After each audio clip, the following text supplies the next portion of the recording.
Hello, I'm a slice of beef lasagna. How is your life today?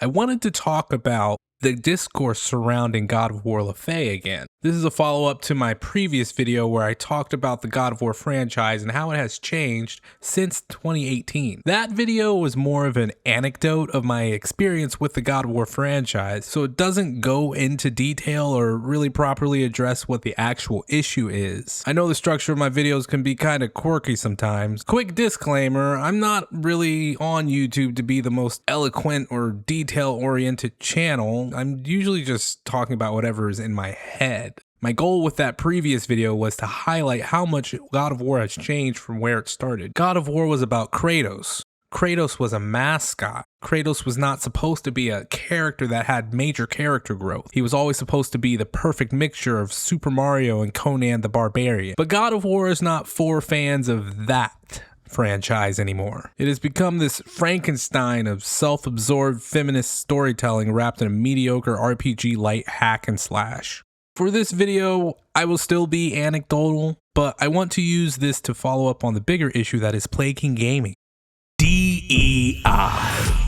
God of War Laufey right now feels like the flagship title that serves as a representation of that bigger issue. And to be clear, I don't have an issue with DEI. In fact, I think it is necessary in some ways. My issue is that God of War Laufey doesn't look like a God of War game, but I understand how that could be because of things like forced DEI and how that diversity is dividing players. On one side you have, hey, this game is woke, why are there black people in this game? And on the other side you have, hey, you're a racist, bigoted LARPer. There's no reason you should ever speak about this game, especially if it is criticism. There's truth to both sides. But I think it is more complicated than a cabal of people rubbing their hands together and scheming on how to remove masculinity from gaming. There's a clear, logical explanation of how we got here.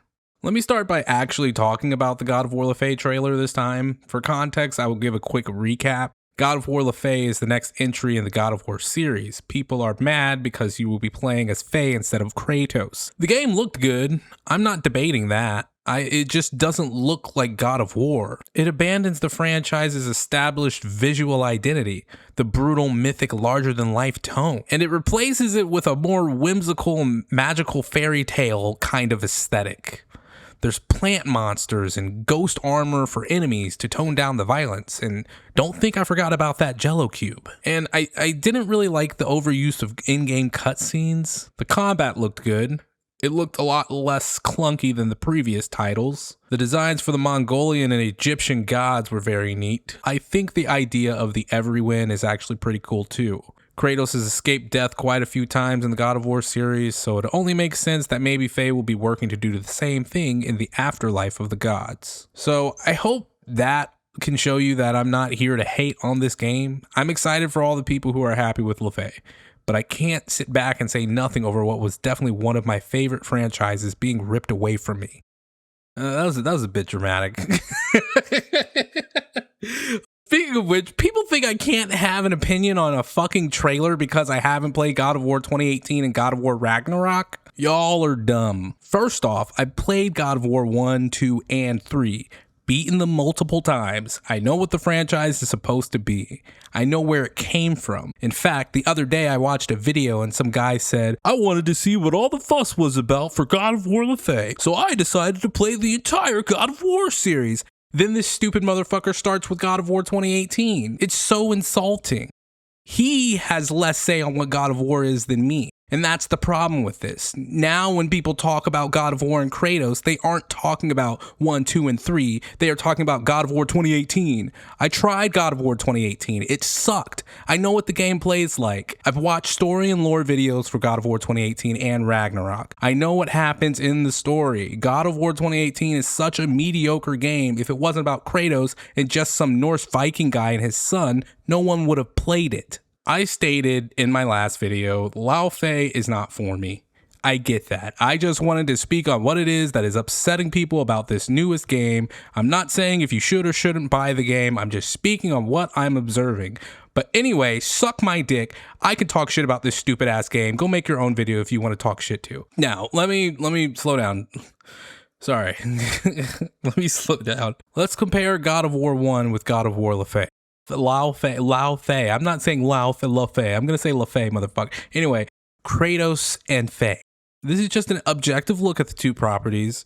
They're completely different in tone because you see this one's a dude and this one's a girl. I'm joking.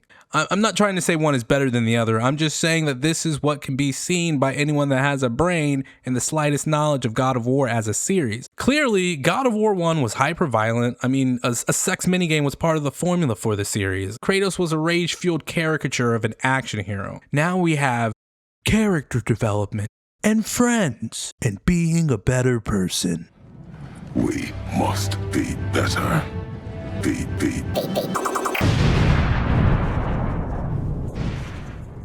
With that in mind, you have to consider the people that were making these games. Art is a reflection of the self, your insides and stuff. What I'm trying to say is that God of War Laufey looks like it was made by women and God of War 1 looks like it was made by a man. Holy crap, I spent the last paragraph trying to figure out how to say that. Anyway, you have to consider the demographics being represented in the video games industry in 2005 versus 2026.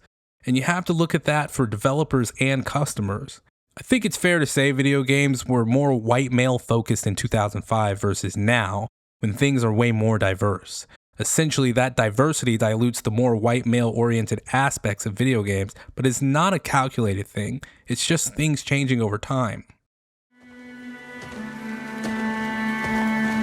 This is wild. Okay, context everybody, this is the game that I wrote.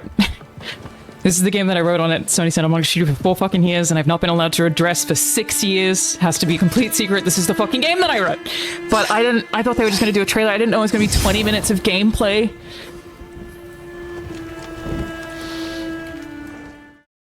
I mentioned self-absorbed feminist storytelling earlier. I mentioned how art is a reflection of the self. I really don't want to talk about Alana Pierce, but all I will say is that it's clear who wrote God of War 1 and God of War Laufey. This is where this divide is coming from. Not from people intentionally attacking what makes God of War what it is, but just new people introducing their ideas into the series over time. Another thing about self-absorbed feminist storytelling, I noticed there was always an emphasis on making every character have a tragic backstory that you can sympathize with, or trying to make everyone in the game be friends. It's like the developers don't want to hurt anyone's feelings by making sure the artist's creations participate equally in the story, and God forbid you kill the character they created. And this all makes sense coming from a more progressive state like California, Santa Monica. I'm speaking on this because I had one comment that mentioned Sweet Baby Inc. and how they are forcing diversity into the video games industry. I'm aware of that whole debacle. I'm aware of this whole they're making ugly women in video games thing. People are upset because there is a small company working to force diversity into video games. But I guess the company is connected to BlackRock or whatever, so that means it's actually a global plan to make us all gay or something. I get it, whatever. But I'm not gonna lie, my sentiment has always been, okay, so what? People spend so much time trying to prove that the women in video games are getting uglier and Sweet Baby Inc. is actually behind it all, but my argument was always, okay, so what? Like, what is your plan now? Like, now that you've figured out this conspiracy, what are you going to do? Why is this information that needs to be relayed to myself and everyone else? It's just, it's not a conversation I'm interested in. Like, dude, just don't play the games that you're not interested in. And yes, I'm taking my own advice. I'm not going to play God of War Laufey.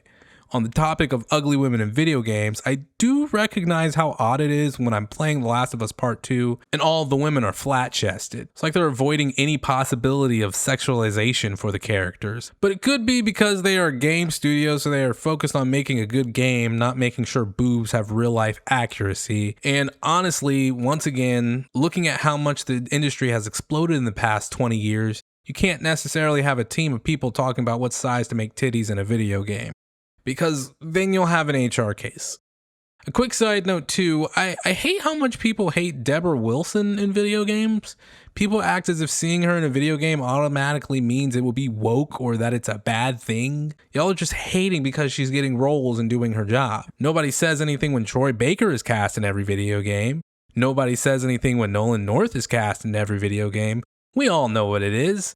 God forbid you are a black woman that is not conventionally attractive. To give credit to both sides of the diversity argument, I recently played The Last of Us Part 2, and I think that game does a great job implementing diversity within its world. It explores real-world issues around sexuality through the narrative rather than forcing it through something like gender swapping. They created new characters whose gender or sexuality isn't token representation, but a genuine narrative element that deepens both the characters and the overall story. And that's not to say this is the only way that you can introduce diversity, but The Last of Us 2 does it in a way that is respectful and doesn't have to take away something from an existing property in order to gain some sort of recognition.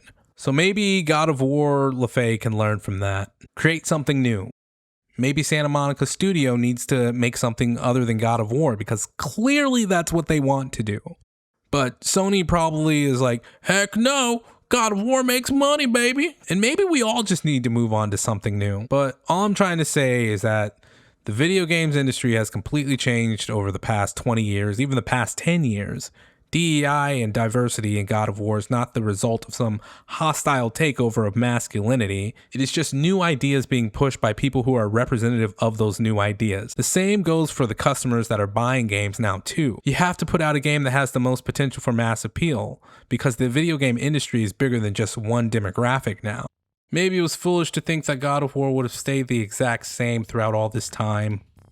But I know for sure, if you're not giving me an angry Kratos, I'm not playing it. Zeus! Your son has returned. I bring the destruction of Olympus!